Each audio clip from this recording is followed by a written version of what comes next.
Hello guys, so nandito ulit tayo sa ating session no how to conduct construction audit.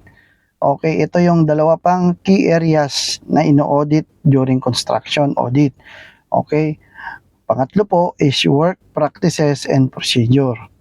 So number one na tinitignan na ng auditor is yung training. Bine-verify po ng auditor yung training ng mga workers. Okay? Like for example, yung mga working at heights, yung mga firefighting, first aid training, yan po ang bine-verify. Tinitignan po nila kung talagang meron kayong program regarding competency of your employee, especially po yung mga emergency response team. At pangalawa po niyan, sa loob ng audit ng key areas na yan, meron chine-check po nila yung safe work procedures and job hazard analysis. Kung yan po ay implemented in place at sinusunod po ng mga tao. Pangalawa po ay supervision.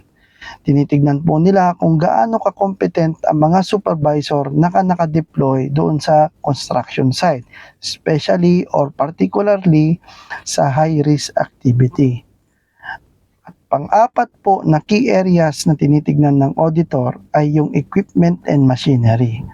Ano po ang tinitignan nila dyan? Yung inspection records po ng mga equipment at machinery to ensure they are properly inspected at good to use or safe to use. Okay guys?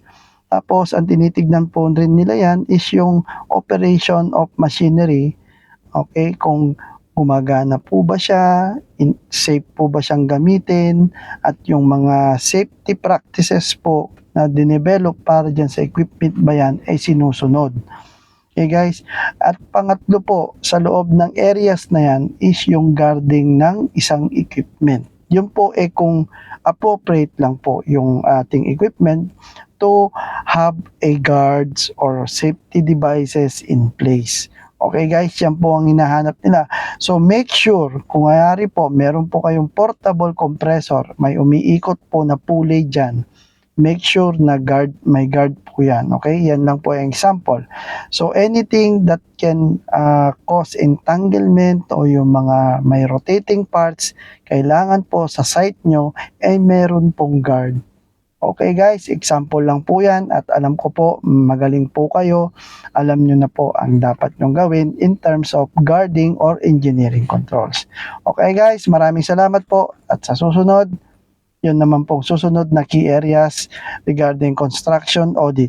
Okay guys, see you!